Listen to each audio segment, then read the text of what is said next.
everybody, it's your girl Savage Cookie and welcome back to another video. Today I am reacting to a long one today. I'm reacting to ImKevinn on Netflix special called Blue Eyed Samurai. We here for a long haul, so without further ado, grab your popcorn, get your drinks cause we in for something good. So without further ado, let's get on straight to the video. Greetings. Hello. So, Blue Eye Samurai. Not gonna lie, this is probably top 2 best animated shows on Netflix. Like, it's really Arcane, Blue Eye, and then Cyberpunk. And also Yo Renee. Listen, I know I'm doing everything on Netflix but Devil May Cry. And I ain't forget, it's on my watch list, you know what I'm saying? And I'm gonna watch it after this. Hopefully. Maybe there's a chance. Anyways. So MIZU, our protagonist, came in for some refreshments. Said not a word, by the way, and I don't blame her. This nigga was talking a little too much. I sped this up by like 2 times, and he's still talking. So he goes to grab some tea, and this guy right here just reminded me that this takes place in the 1600s, the times where your name and the family you were born in mattered. If you were a high enough status, you can pretty much do whatever you want. You can go into someone's house, take their baby, and if they try to stop you, they'll get beat for that shit. Wow. But this guy single-handedly caused this entire mishap and had the audacity to slap him like, nigga, you did this. And the father has no other choice but to degrade his son in front of all these people, because if he didn't favor the guy with power, expect a platoon of soldiers at your front door. But then he proceeds to slip and spill more, like, damn, today is just not your day. Wow. So he pulls out a gun and started giving his little bad guy speech. I am Hachiman, the flesh trader. No one messes with Hachi. We do not care. Did you just give yourself a nickname, bro? Nobody calls you Hachi. So MIZU gets up, looking straight down the barrel, started analyzing his loadout, deducted his origin of creation and everything. So she was like, yeah, I'm not gonna lie, I've been following you this whole time. Just tell me who sold you that gun. Then the guy just sits down. Like, what made you think you can just sit down after hearing that? So MIZU does a slight threat. Well, for anime standards, this is a big threat. When a swordsman puts their hand on their sword, it's the same way of having an RPG aimed at your neck. If this guy was smart, he would have pulled the trigger immediately. Instead, he gets his 2 fingers chopped off. I hope you're ambidextrous, pal. Proceeds to interrogate the man, demanding to know where he got that gun from. Of course, he tells immediately. Shit, I would too. Just by the way you walked into this establishment, I want no problems. You're the only one here who has a cape, a hat, and glasses on. Obviously, I'm a side character. But we find out a man named Heiji Shindo sold him the gun. So then MIZU reveals her eyes. And I'm so serious, when first watching the show, I thought she was literally half demon. I thought at some point we was gonna see her grow wings, breathe fire or some shit. Whole time, she's just half white. Whole time, they're just racist. You dead-eyed, half-blooded demon bastard! Oh my God. What? You look like an unreal! No, he can't get away with that blatant disrespect. Took 2 more fingers off. Might as well take the whole On hand the same while you at spot, it. yo. Can't even use a thing no more. So Ringo here thought that was cool, I guess, and decided to follow MIZU, asking to be her apprentice. And you know I love the dedication, but I think you're missing 2 very important things to be a samurai. So you know what she says? A breeze can throw a crane off course. You are a typhoon. What? Not gonna lie, I don't know what she meant by that. Me either. She either meant that he's a distraction, or she just called him fat but poetic. But he couldn't take no for an answer, so you know what she did? Tie that man to a tree. Definitely a murder attempt. It's freezing outside. The dude has no hands. He's doomed. So she walks over to the shrine, and I was thinking, oh, she's probably gonna pray for a safe travel or ask for guidance, but boy, was I wrong. I mean, she does ask for guidance, but not in the way I thought she was. She was like, please, brighten my path to the men I seek. Guide my steps until I find them. Please give me the strength to kill them, Wow. or let me die. Yeah, we're in for a ride. Going to a shrine asking for shit like that is crazy. So then we get a little glimpse into her past, and they really show us how evil people were back in the day. Even the little kids had nothing but hate for her. Like, it cannot be that serious. It's pouring outside. Go home. Why are we fighting to the death on a random cliff in the middle of the night at 11 years old? Y'all should be playing tag or something, not playing with lives. So then this random meteor drops, which happens to to save her life, this old man casually walks up like nothing just happened, walked up as if he just walked into Walmart. Meteors must be dropping at the same time every week for him to have the shopping cart ready the second it touched down. But this blacksmith ends up being a father figure for MIZU. He is blind, by the way, but I'm sure he knows what MIZU is. Blind people in anime are never actually blind. They just use that title to make everything they do look cooler. But as the years pass, as she grows older, she began practicing the sword. And we knew this from earlier, but she's on a revenge mission. Back before she was born, there were 4 white men in Japan. One of them took her mother and made MIZU a monster, a creature of shame, she says. She blames one of them for causing this torment in her life, but doesn't know which is her father. So she has vowed to take out every last one of them. I do not know their names. I do know their fate. They will all die by my hand. I have vowed this. And this old man is such a real one. He heard that story and said, what did I teach you about steel? The strongest sword is a blend of steel, pure and impure. You may be something shameful, but you may also be strong. Didn't try to get in her way or anything, just told her to train at night. Anyways, we cut back to the present. She made it to the village asking around for directions to the Shindo dojo. She actually found people who are a part of said dojo. You look like a blind beggar. Yeah, don't worry, she gonna handle them later. Especially after they gave her false directions to a damn brothel. And it turns out Ringo made it here too. So she bought that dude a 3-night stay, and I kid you not, this show has no limits. We see about 5 different pairs of titties each episode. Like, shit gets wicked. If there's a show you don't want to watch on the TV, this is one of them. So as she was making her way to the dojo, she crosses paths with Princess ImKevinn, and her whole thing is not wanting to be forced into marriage. She wants to make her own choices. She wants to be with Taigen, someone she's already in love with, and with the right convincing, she actually got her father to agree to it. Meanwhile, MIZU finally makes it to the dojo, tries to meet with the master but was refused. So they gave her a bowl of, I don't know, glue? What is that? Gave her a bowl of Elmer's, but they tell her to hurry up and eat and get the fuck out. Now, I should mention, just in case this is your first time seeing this, MIZU is a girl, but makes herself look like a man. So everyone thinks she's a man. Y'all probably could tell, but anyways. These guys were trying to get her to leave, but MIZU's not leaving empty-handed. And just look at the swag, bro. She knows she's tough. And this guy goes, be warned, now you face my Shindu Ryu. It's trash. So they run in and just look how she glides her hand. You would have died. This guy too did that just to let them know if she pulled out her blade, y'all would have been cooked. The next grunt runs in, airballs, goes for another. Entire elbow snapped from her, extending her arm. I don't understand. Ow! Ow! Ow! And how they just saw that and decided to go again. Slip, pops the ankle like, who is she, Wonder Woman? Another dodge, followed by another assault to the ankles. Turns around, grabs his sword, brings him in. You're gonna need to see a dentist after this. And look at this right here. She palms the face. What type of move is this? Never in my life have I seen a nigga get gripped by the roof of his mouth. And he just accepted it. Why you just sitting there allowing it? Flips dude around, pulling his teeth out, then proceeds to smack dude like 5 times. She got a whole collateral going on. Like, man, put your hands up or something, please. And y'all know how grunts be. Even if the dojo lost, we still have a chance like this. Put your sword down and accommodate your guest. You can't win this. She is beating y'all ass. I would have ran straight to the master, especially after seeing a dude get his teeth lodged into someone else's head. She then bounced her sword into dude's face, uses the hat. Yeah, I'm gonna need this sword off you, bro. Gotta keep the swag intact first. Smacks the sword down. I hope you didn't plan on having kids. Shut up, making all that damn noise. And at this point, I'm thinking her goal is to make a whole new set of teeth. She's not done though. She uses the same teeth that was stuck in that sword, put one straight in that man's eye. So finally, someone pulls out an actual sword, but we don't even gotta drag this out. Dude got spanked so bad, he ran and called for Big Bro. But if y'all realized,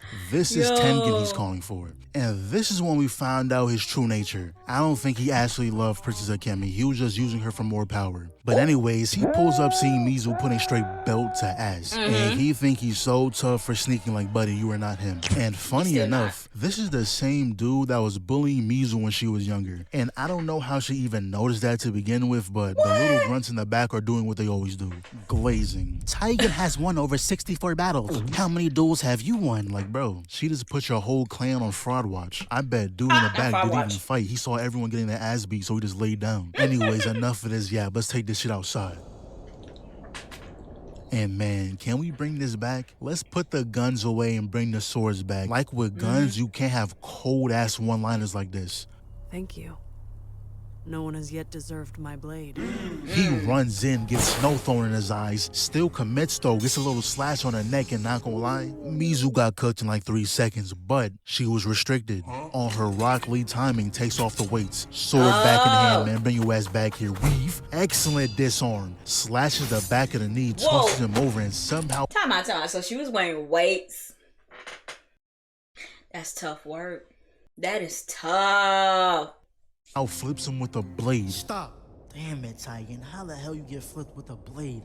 Shit's fucking embarrassing. So it turns out this guy is the master of the dojo. And MIZU did all this just to ask him where his brother is at. Just to find Heiji Shindo. Even the master was confused. Like, no way you came here and that's all you wanted. But he does tell her. And before leaving, Tigan is going to say, oh, but you're still a dog. What? Oh my God, okay. Fuck up, nigga, and watch this goddamn combo.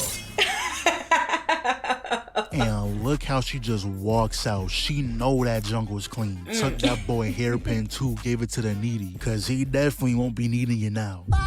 Just took your badge of honor. Having that long top knot means you never lost a battle, but now you got a mean ball spot. Ooh, so then we disrespect. see Haichi, the dojo master, talking with Heiji Shindo. And they was pretty much saying like, nah, there was nothing we can do. That samurai was unstoppable. Done whooped every student I had. The 4 fangs. Send the 4 fangs after this samurai. Now, this guy is obviously the one in charge. Okay. Heiji Shindo, the guy sitting on the throne, is just the face of the operation. This dude is sitting in the dark eating an apple. Yeah, get this nigga gone. We know you the villain. It's not even cause he's in the dark. It's the fact that he picked up an apple just to stare at it. Like he never seen an apple before. He just wanted to look like he's doing something. Just wants us to think he's pondering something meticulous. And the 4 fangs was sent out immediately. Mind you, MIZU did get hurt in that last fight, but she'll be alright. And just to show us the 4 fangs mean business, they pulled up to the shop from earlier, asked the owner what he knows about the samurai. Man, can y'all shut up? I'm trying to eat over here. Now, why would he say that? Why would you do see that? 4 big-ass individuals masked up, wearing all black, a sword on each hip, and you thought you could just say that with no repercussions? Idiots. Anyways, Ringo somehow found MIZU again, and at this point she was like, why fight it? Whatever, you can come along. And she also tells us that Heiji Shindo isn't her target. It's the white man he protects. But they're on a whole different island, so they'll need a boat. Unfortunately, everybody here is drunk. It's some type of festival going on today, so the earliest they can leave is tomorrow. So you know what that means? A whole 24 hours for the 4 fangs and Tegan to catch up. I don't know why he's doing this, to be honest. Even if you somehow, some way beat MIZU, that shit ain't bringing your hair back. No honor is being restored. The entire dojo knows you as the guy who got his ass beat, then his head shaved. Your reputation cannot be saved.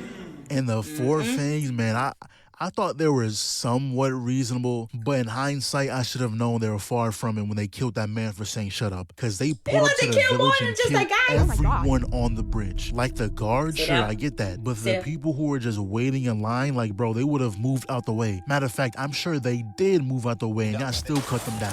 Meanwhile, MIZU was out training with Tengen lurking in the trees. Just saw her cut down a big one and thought he can do the same, bro. Just go home. Oh my God. But speaking of home, him and Kemi are no longer blessed for marriage. She is now being put with the shogun's son, and it's so crazy how marriage worked back then. I'm sure practices like this still exist today, but offering up your daughter to gain power is interesting. Shit, I know if I had a daughter, I wouldn't want her to look in the direction of a nigga I found even remotely weird.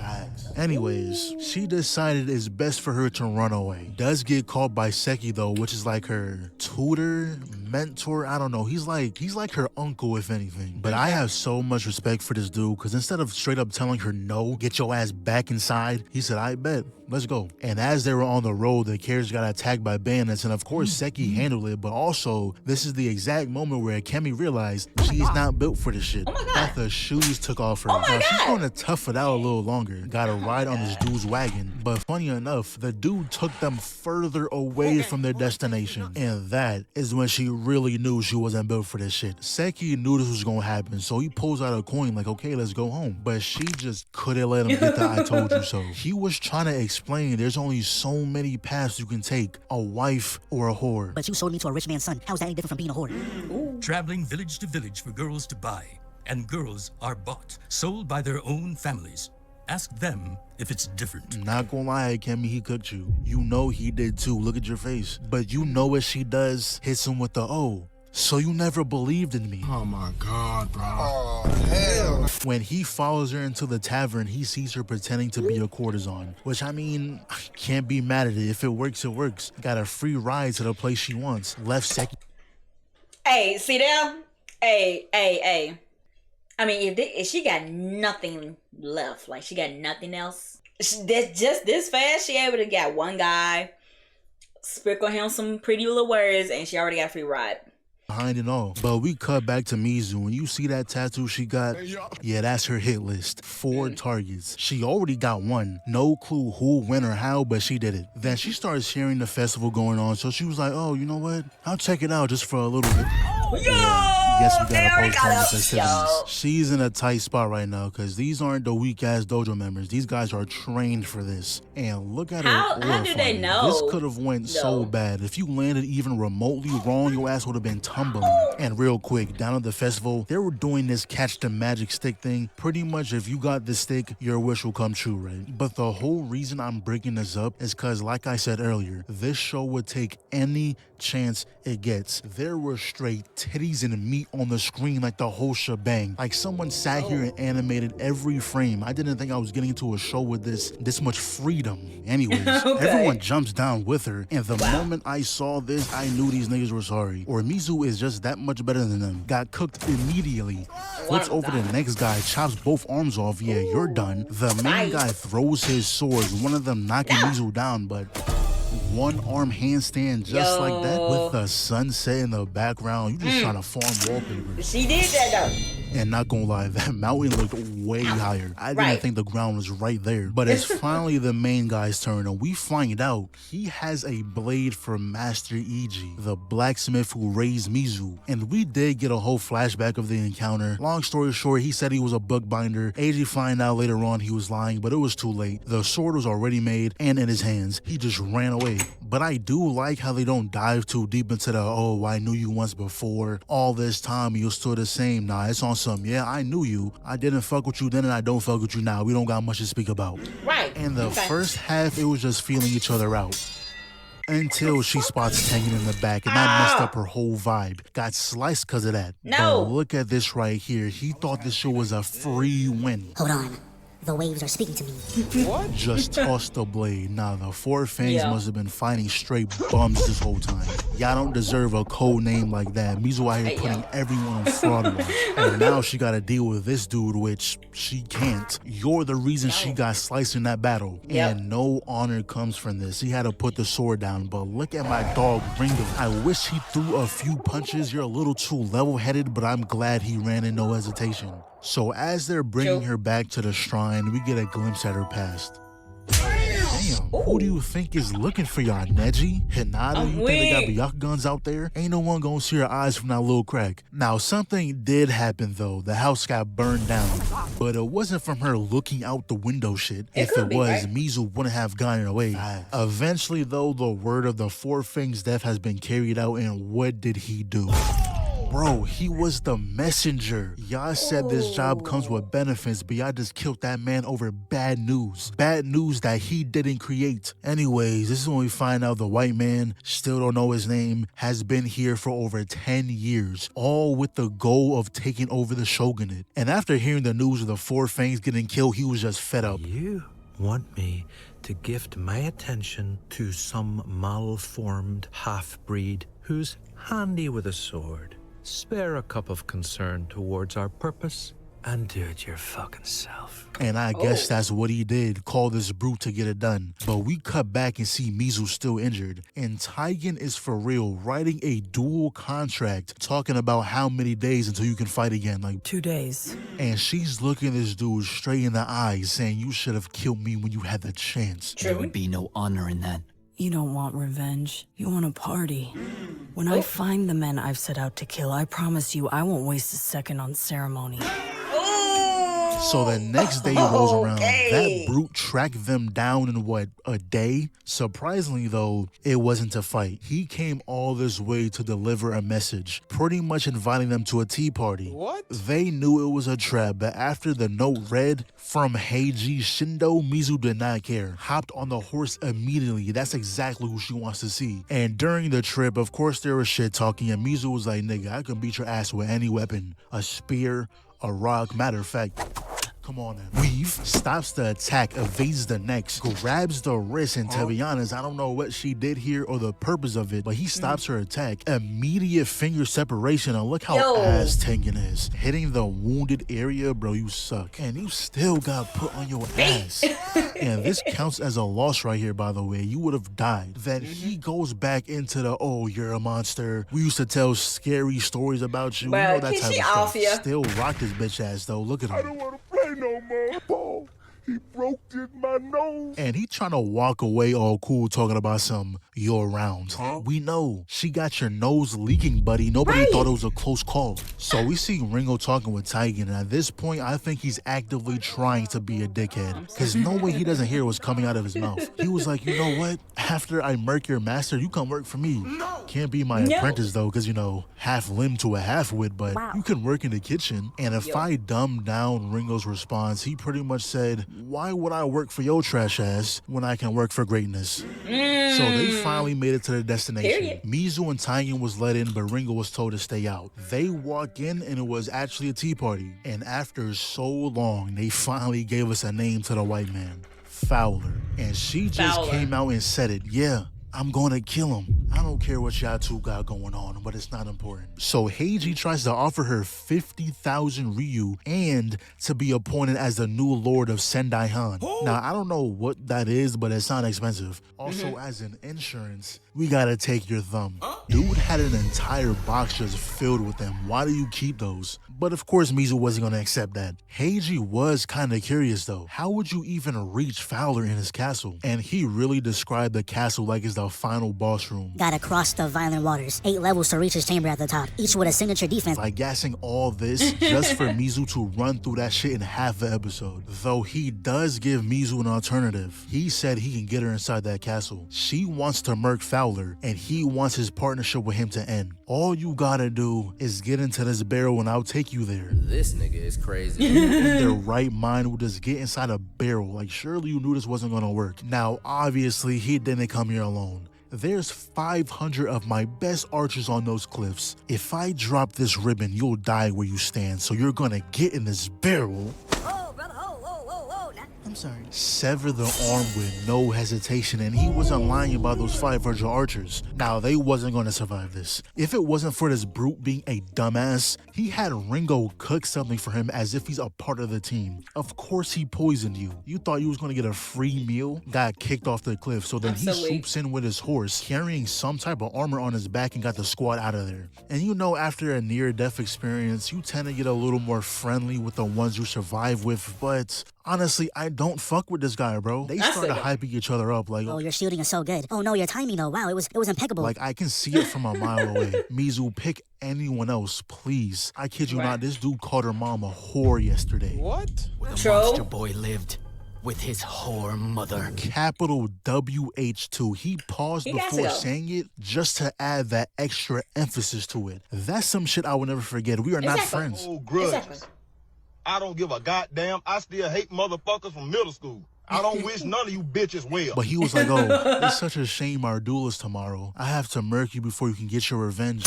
Thank you. Took that boy's scarf too. But she did leave him a note saying the duel is still on, but you gotta wait a little bit. Well, damn. So we now see Heiji back at the castle, and just listen to how he talks about MIZU. Is no man. A demon. Eyes empty. Nothing can stop him. He'll come. He'll stand right here. And he will open your throat. He'll watch you die.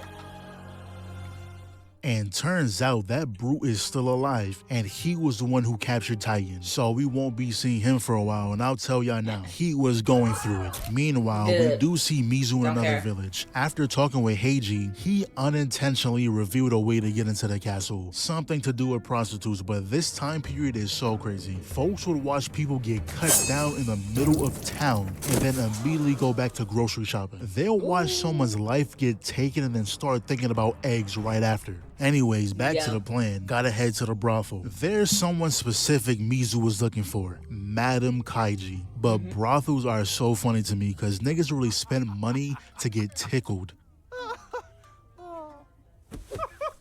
I was honestly confused on why MIZU came here at first. I thought he was here for business. Maybe she just got distracted because next thing I know, we're watching folks get freaky. And some of them were advanced freaky. These were grandmaster lobbies of freak because what pleasure do you get out of this? But now it's finally time to talk business. And once the name Fowler was mentioned, she knew why MIZU was here. Someone like Madam Kaiji has status, and only that type of status will get you into Fowler's castle. So from time to time, whether she goes personally or sends prostitutes to his keep, she knows how to get inside. And that's what MIZU wants to know. But why would I help you kill my customer, she says, and that's a valid point. Fowler's probably throwing bags her way. MIZU said, look, perhaps in your visits you met Heiji Shindo. Perhaps he laid a hand on you. If it was his right hand, consider yourself avenged. You provide services. So do I. Name your desire. Oh. That's what I'm talking about. Oh.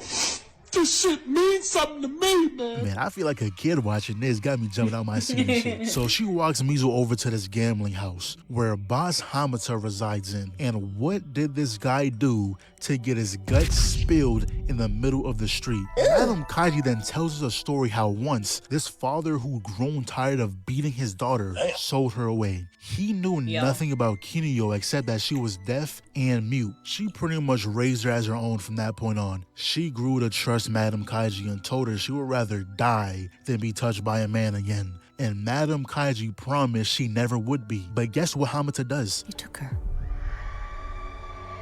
So MIZU was like, alright, so you want me to kill Boss Hamata? No! Her. Huh? Alright.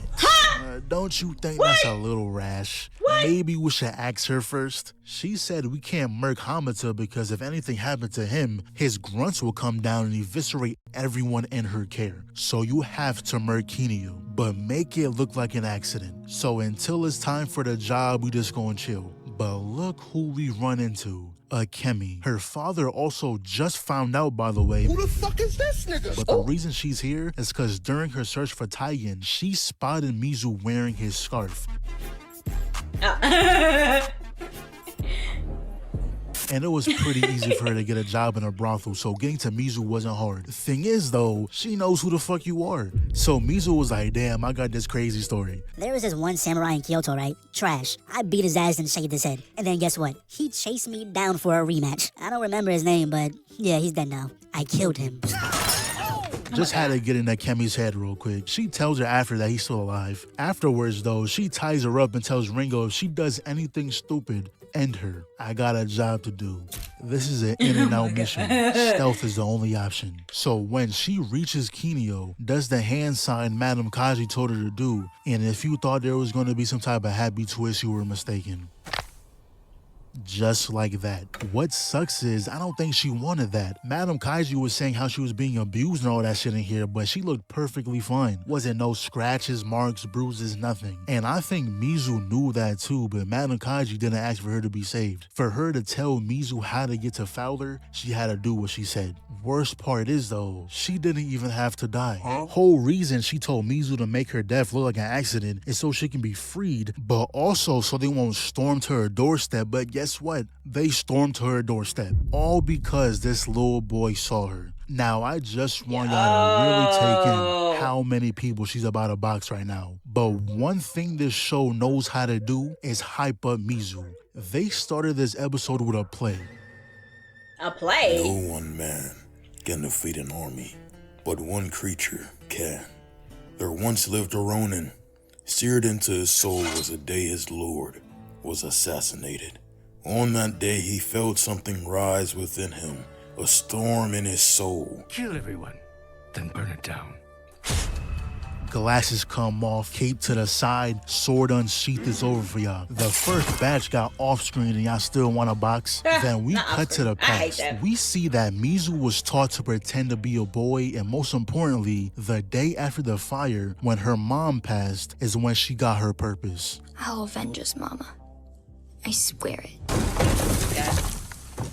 And we knew this already, but MIZU doesn't fight for honor. She fights to win. Caught 3 bodies in the darkness. 3 more walk in, see the bodies, and continue walking. Wow. Y'all deserve to get cut down for being this stupid. Now the last guy, though, has some skill. Ow! We see her at the start of her journey. And when she realized her blue eyes was a real problem, all she wanted was some information but got a knife to the gut instead. Golly. Weave. She cuts the claws off and dips. He did not fear death, only that he might perish before fulfilling his vow. All seemed hopeless until she found her mom. Turns out she survived the fire. How? I don't know. Why did she never try to reach out to her daughter? All questions that need answers. And the craziest part is she tried putting MIZU on with her husband. Of course she refused, but this is when I realized her mother sucks. She's really gaslighting her like, oh, what child wouldn't want her mother to be taken care of? I'm off to work now. We need the money. You see, I'll do anything for you. Oh, brother, this guy stinks. And eventually she does cave in.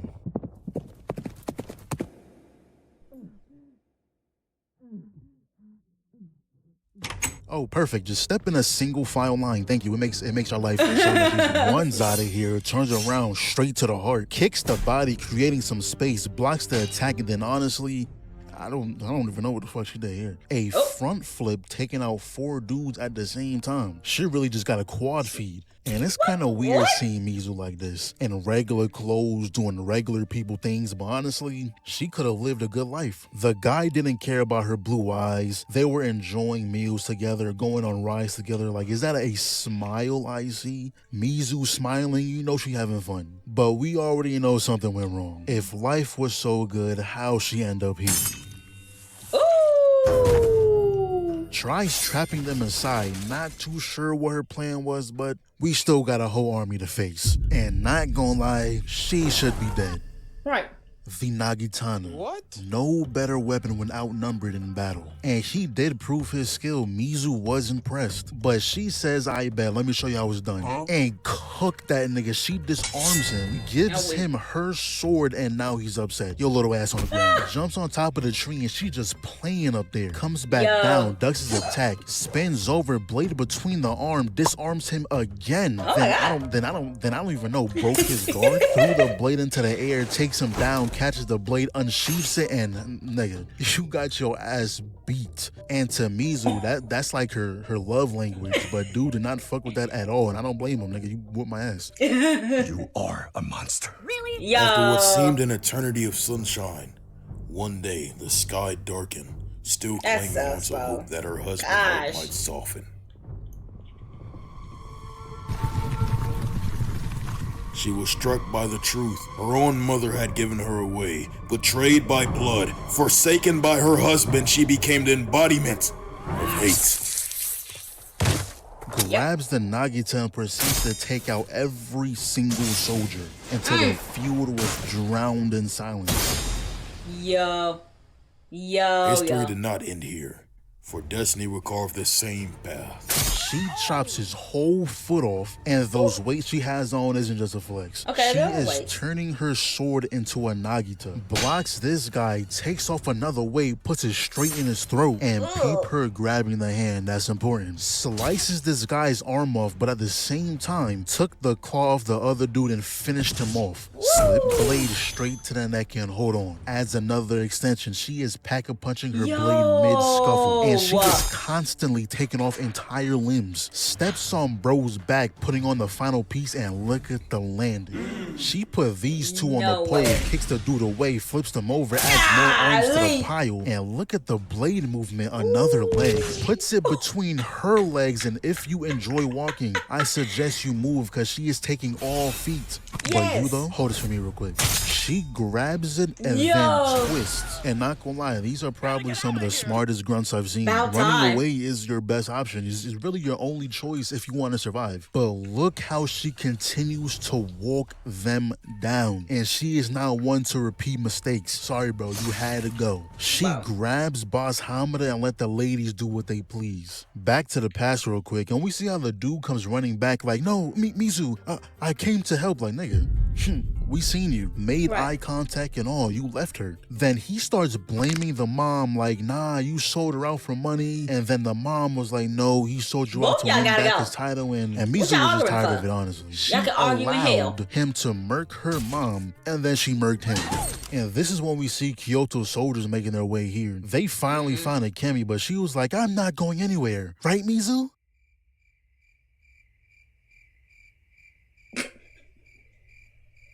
Take her.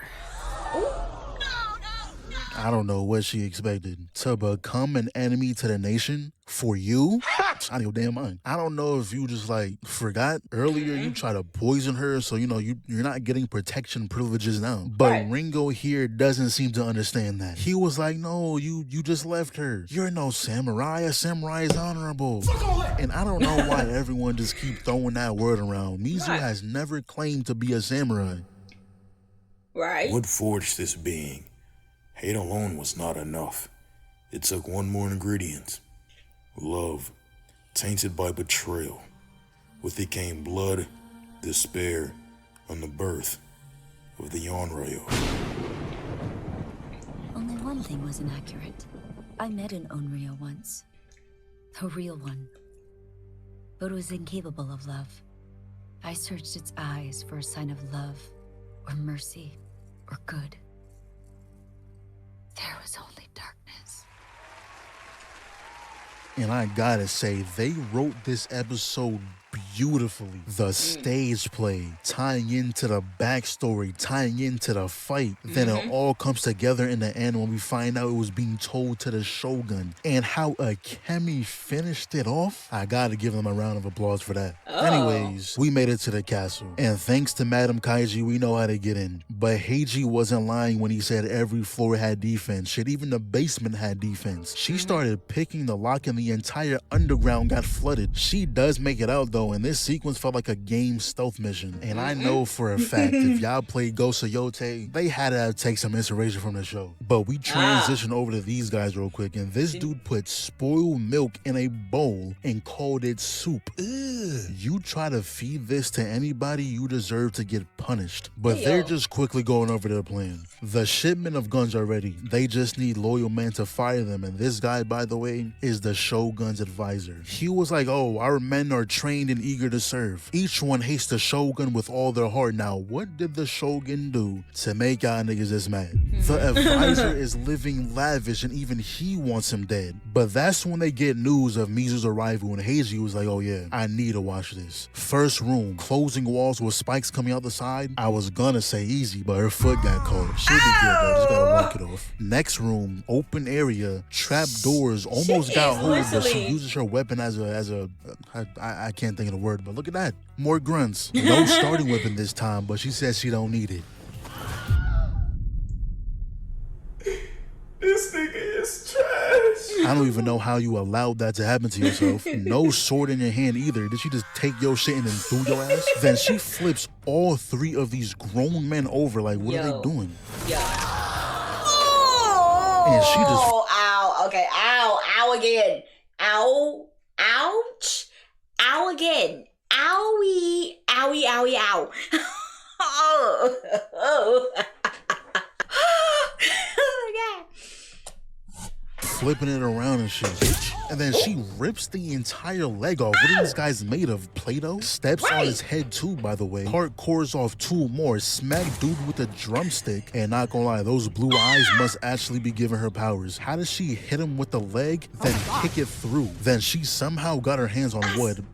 A grenade? She doesn't even pull the pin. She starts beating them with it. Trips this guy.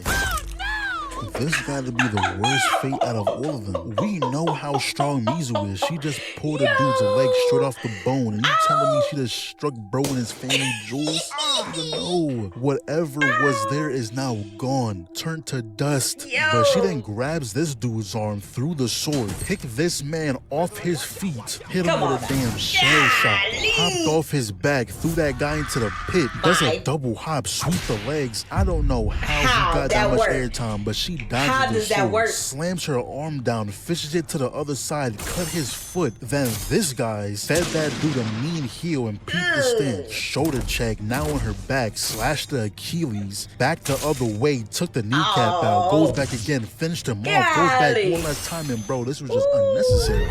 She stabbed him in the neck. He was already done. But she decided to pick him up right on the grenade, bro. She really just didn't like that nigga. Then the next one gets flipped over, and this will be getting censored. Got her legs on the hilt with both arms pulling it back. That was crazy. And the final one standing, she doesn't even do nothing to him. She makes him fetch her sword while she lays back for a quick breather. So she gets to the next floor, and I can already tell. This is a boss room. I just want to know who trained a monkey to do this. When I think of monkeys, cooperative doesn't come to mind. I just saw one fighting for a bag of candy or whatever it was. But that flower had MIZU tweaking out, getting jumped by a group of monkeys. So she tossed that grenade she had earlier to get him out of there. I thought this was a useless floor until she makes it to the next one. And turns out she's still tweaking. Dude frees them out the cage, turned off the lights, and she took them down one by one. And then she happens to see Tiger in one of those cages. And I want to say he's a real one for not saying anything, but did he really have a choice? No. He don't know shit anyway. I don't care. Anyways, we don't they're care. making their way to the next floor, and Tiger was like, yo, why are we going up? Outside is down. Bitch, we ain't leaving.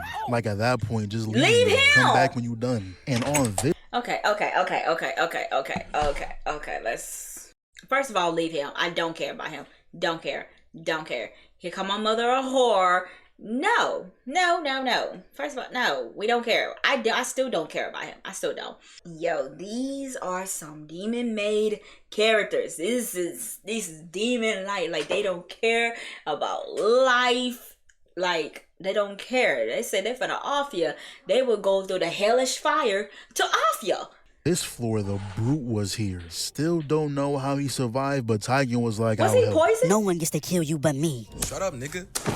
Damn. But during this fight, I realized how he survived. After MIZU bites off his nose and then stabs him in the neck, he simply pulls it out as if it was just a splinter. He has to have a mod menu of some kind. It took sticking a grenade in his neck to kill him. Which, by the way, I don't know where MIZU is just getting these grenades from. She was buying it from her eShop or some shit. Stop. And not gonna lie, MIZU earned her spot up there with Ellie and Clem. Cause she starts scaling the side of the tower, sword in mouth, grown man on her back.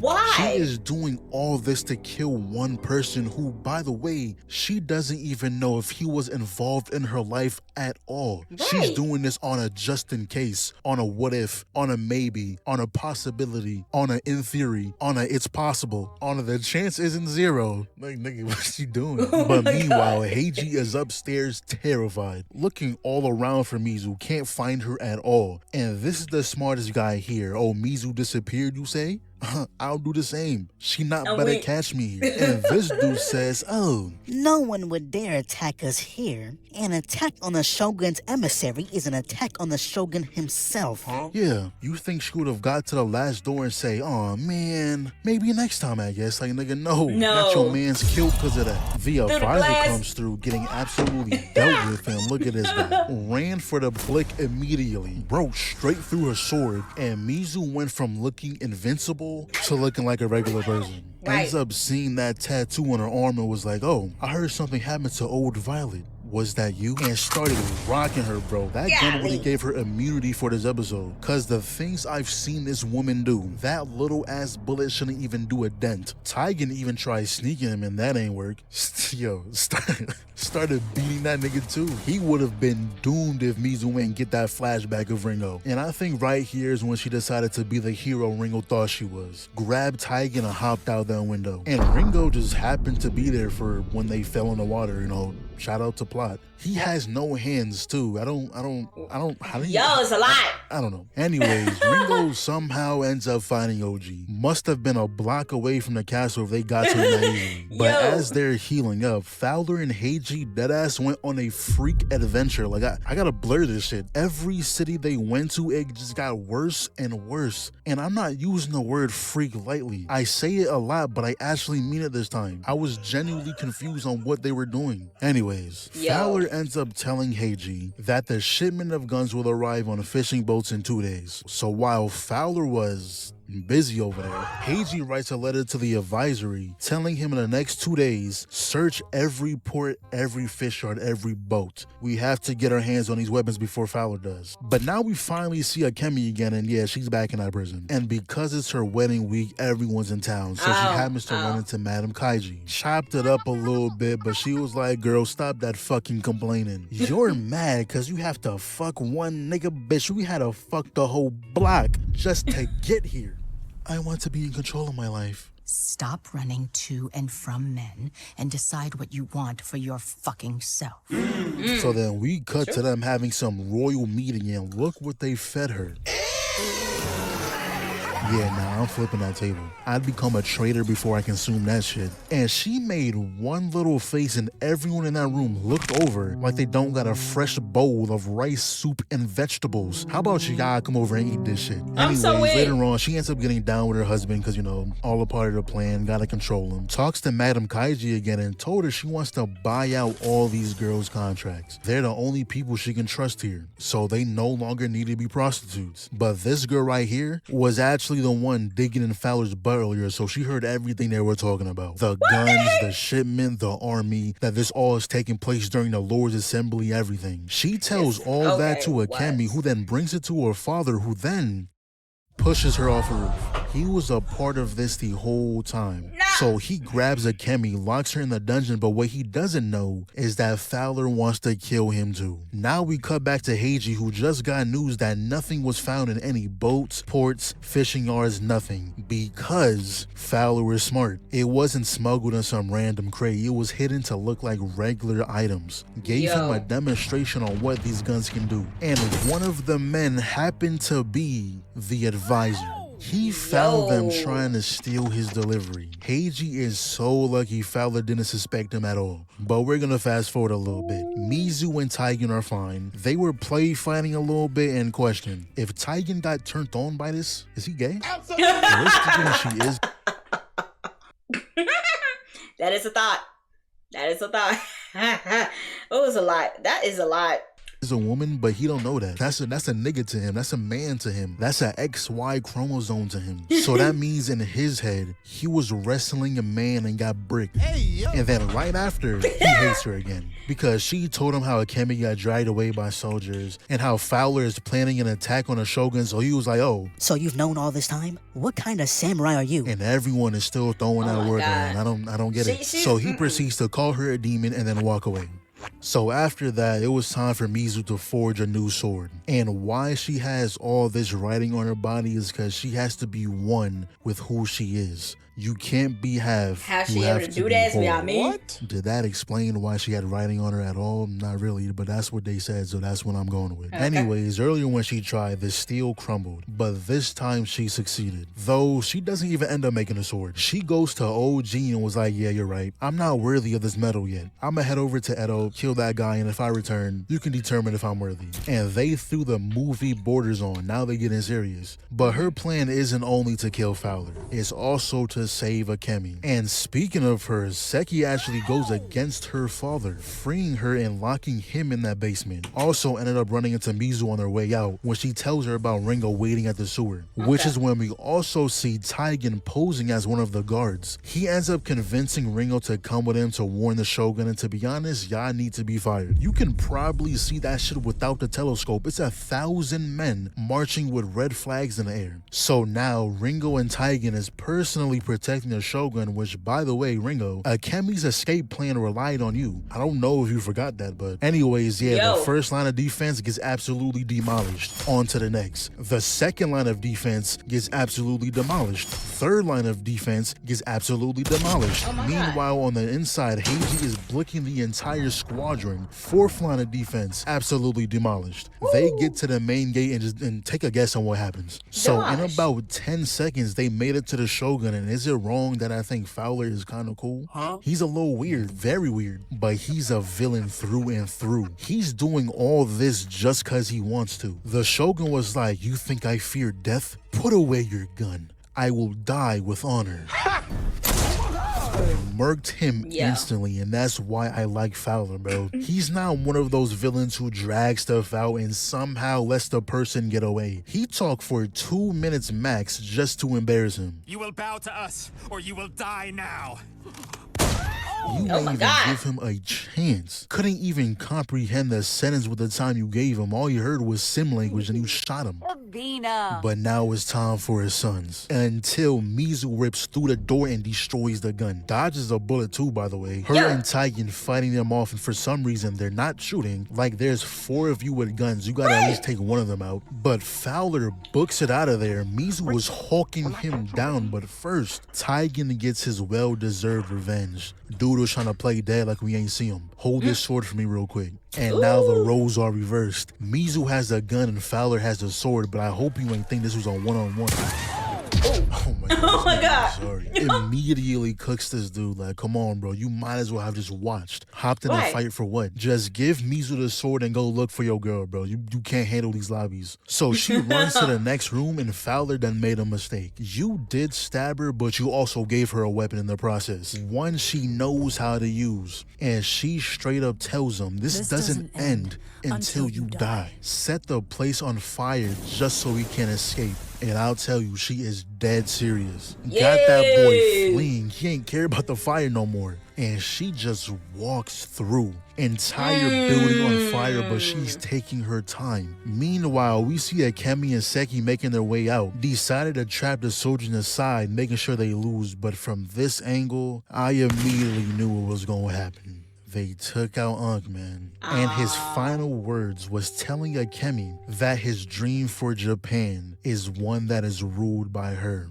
R.I.P. a real one. Titan does find her though, and she says she wants to stay. Why? Why? Is anything gonna be left when this is all over? Nice picture, though. A single candle set the entire city on fire. Why isn't that shit banned? It's that easy to commit arson on a grand scale, like, bro. Anyways, we cut back to the hunt. A mean two-piece started choking her out, then put her into a bear hug, and I'm sitting here like, damn, all that aura farming for what? But as he's doing this, he's like, wait a minute. Little miss? So you're the one? Done heated her up. Grabs her shoulders, and that kneecap is doing crazy damage. And he's just taking it. And I'm so glad he mentions it.